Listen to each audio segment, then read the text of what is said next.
Hi, I'm Meryl Lettire. I'm a fabric assemblage artist, a collage artist. I use fabrics, textiles that I find, and glue them down onto paper. No sewing involved. So here's one of my Madonnas, one of the first ones I did. And I have a halo of flowers around there, so Frida Kahlo. Um, and you can see the swatches in this close-up.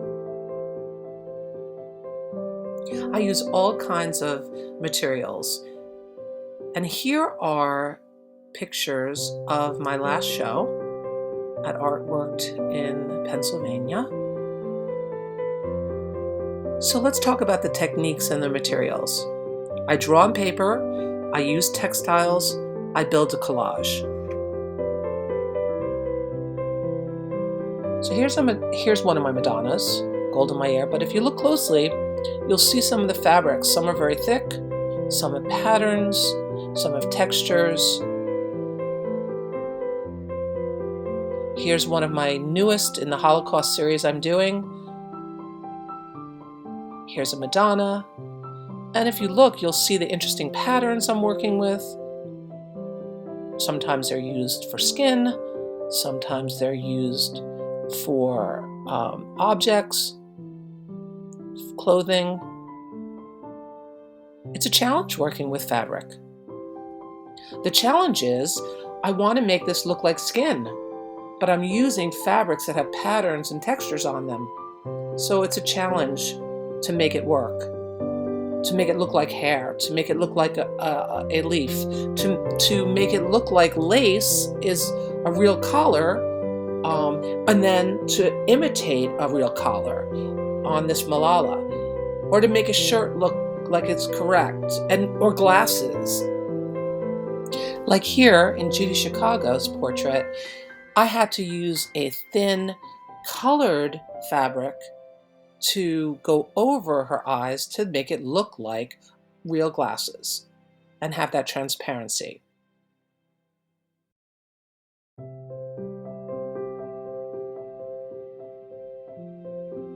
Hair was a lot of fun for me when I'm doing this. As you can see, I fooled around with this black felt and I cut it in swirls because she's African American and her hair is like that. So I look at the hair, I added some furry gray onto that. And in this one, LaDuke, her hair is thick and long. And so I made strips of fabric.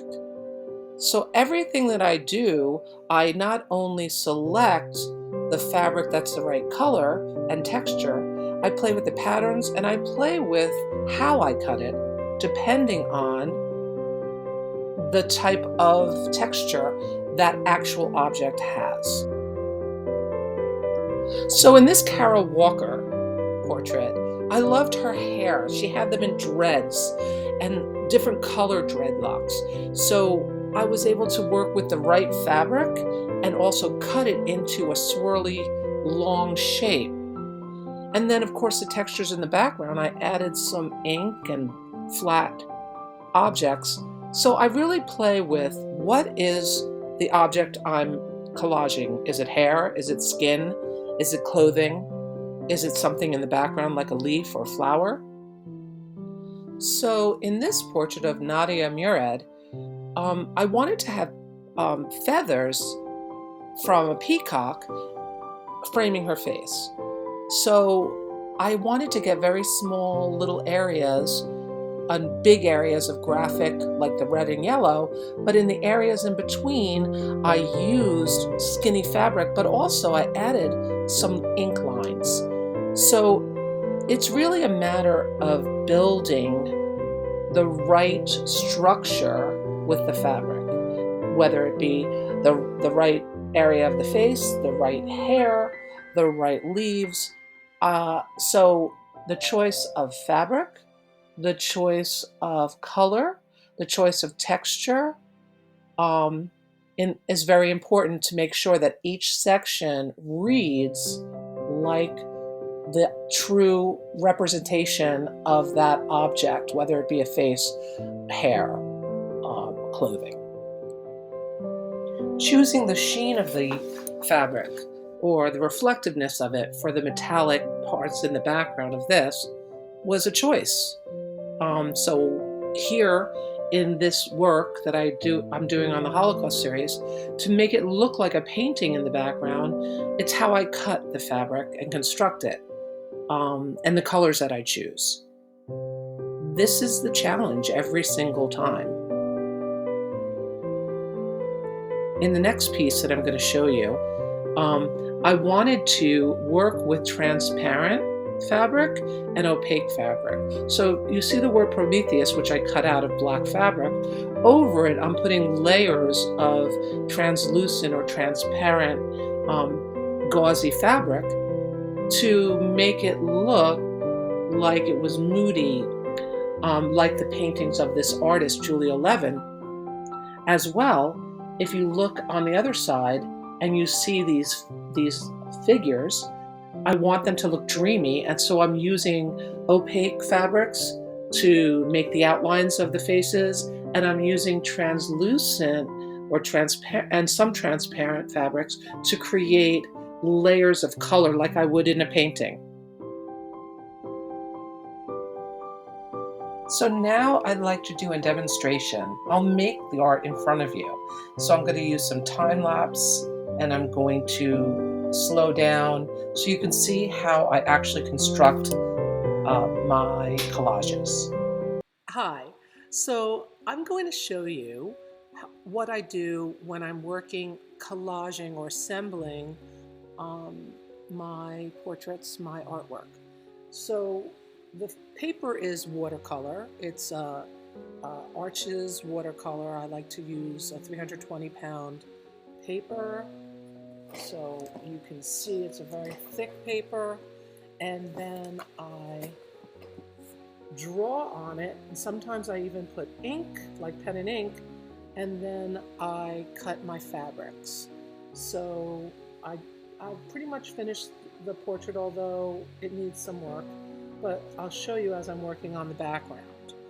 So if you look on this side of the background, I'm almost finished with it. So it is collage, so I'm using my scissors, and I have a few different pairs. I have smaller ones and glue.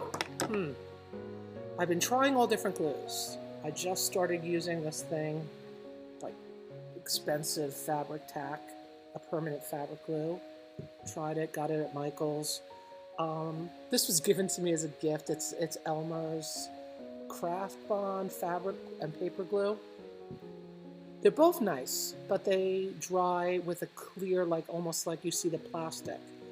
So to be honest with you, the one that I use the most, it's all gone, is Elmer's Glue All.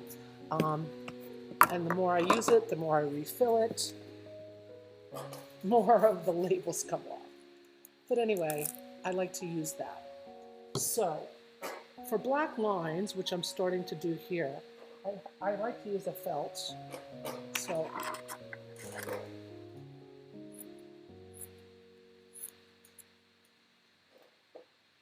and you need to add part of the arm there.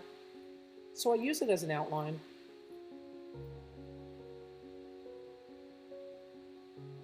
Show you I'm cutting it. The cool thing about this felt is I can rip it. I like to glue on the paper where I want it to go.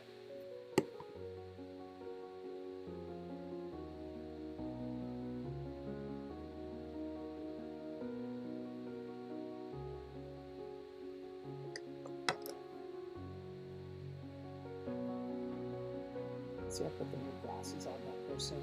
I used my references that I have in front of me.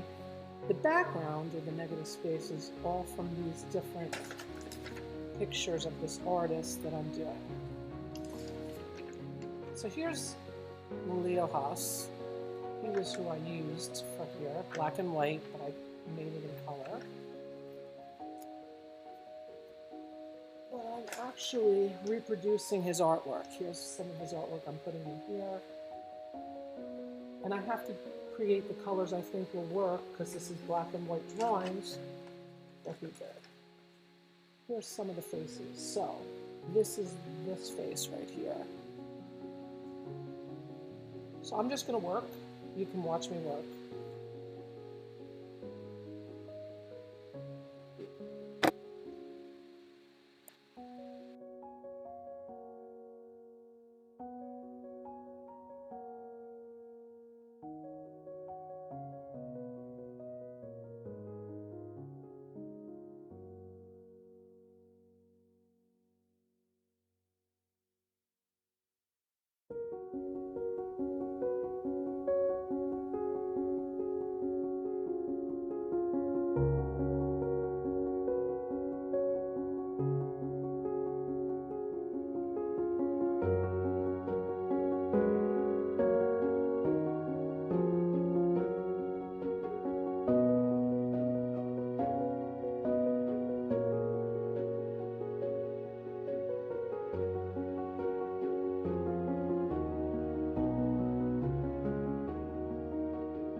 Hi, this is one of my favorite portraits, and I'm going to bring some close-ups to it